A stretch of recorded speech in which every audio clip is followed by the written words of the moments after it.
Magandang araw mga kaibigan. Bigyan natin ng reaction opinion itong article na publish sa ABS-CBN News. COA report for 2024. Nako, mayroong red flag ang Office of the President.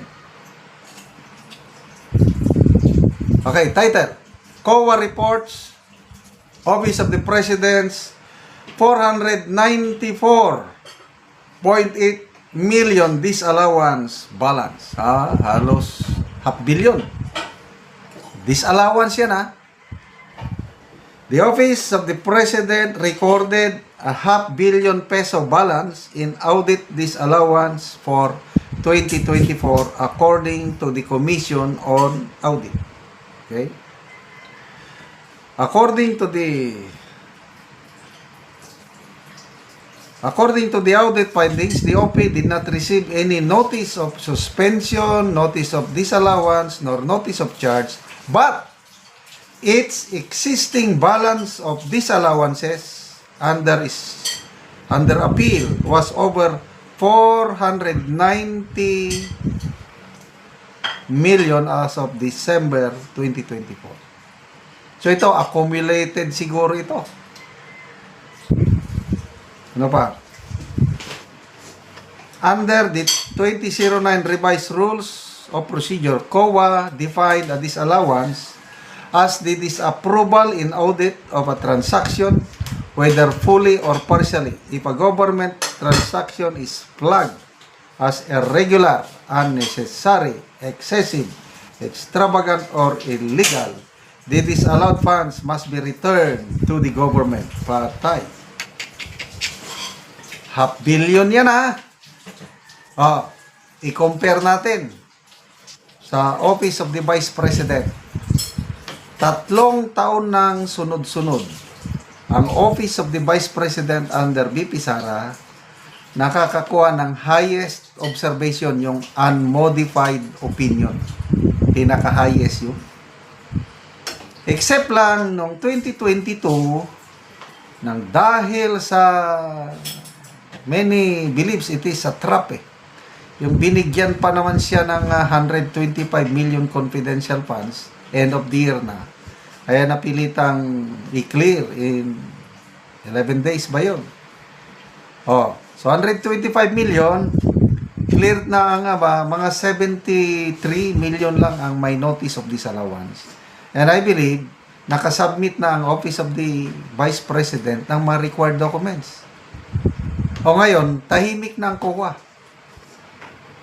Yung mga succeeding 2023, 2024, 22, 23, 24, puros unmodified opinion. Ibig sabihin, malinis gumastos ang Office of the President. Office of the Vice President. So ito ngayon, mabuti na lang at naipublish. Salamat naman sa ABS-CBN. Nagpapublish. Akala ko itatago nila ito So ito, dapat ibalik. Kasi under appeal Ibalik ng Office of the Vice President doon sa Treasury. Ulitin ko COA defined a disallowance as the disapproval in audit of a transaction, whether fully or partially, if a government transaction is flagged as irregular, unnecessary, excessive, extravagant, or illegal. The disallowed funds must be returned to the government. Kailan ba nyo ibabalik? 494 million. Yung kay VP Sara, ulitin ko 73 million lang yun. In case na talagang wala na disallowed, i-require lang na ibabalik. Wala namang say, wala na tayong narinig sa COA na ibabalik. Ibig sabihin, I don't know tahimik naman ng COA, baka ayos na yun. Tapos yun palagi ang sinisigaw ng lalo na mga kakampi So ano ngayon, mga kakamping, mga dilawan, pasok! Oh, tahimik kayo. $500 million, tahimik kayo. Maingay kayo doon sa 125 million na kakaunti lang ang na-disallow. At ngayon, wala nang unmodified opinion na ang Office of the Vice President. O, tapos, yun na naman ang inyong basihan para mag-file kayo ng impeachment case kay VP Sara. O, sige lang. Karapatan nyo yan, magsampa ng impeachment case. Kaya lang, alalahanin nyo, nakahanda ang legal team ni VP Sara na sagutin kung ano man ang ibato nyong putik sa Office of the Vice President na kanda. O, tingnan nyo. Sabi ng political scientist, si Professor o Dr. Julio Tejanque, kahit sa kaliwat kanang ibinabatong aligasyon kay VP Sara, nanatili pa rin si VP Sara na malaki ang kanyang political capital. Ibig sabihin, tumataas ang kanyang rating, samantalang Pangulo pababa. Kasi nga, sa latest na survey, WR numero, yung 35% na rating, trust approval rating ni Pangulong Marcos noong August, ngayon bumaba na lang sa 21. Samantalang si VP Sara, paakyat ng paakyat.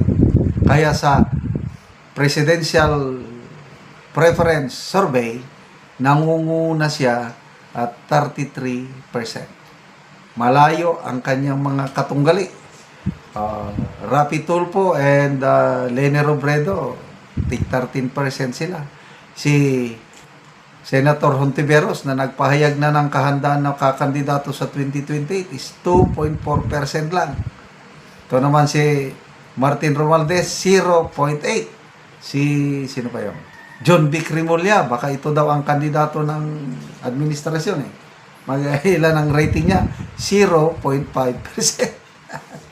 So, salamat sa COA report, isa itong COA sa mga pinagkakatiwalaan na ahensya pagdating sa audit, except sa flood control.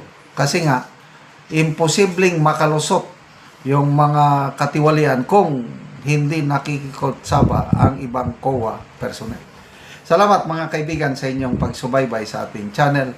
Nakakatulong kayo ng malaki sa tribong Talanding ng Bukidnon dahil ang income natin sa channel nito pantulong sa tribo. Namimigay tayo ng mga libreng yero at pako para makapagpatayo itong tribo ng mas maayos na tirahan. Panoorin nyo ang video nito. Karon mo na niyang matagaan og yero si ate.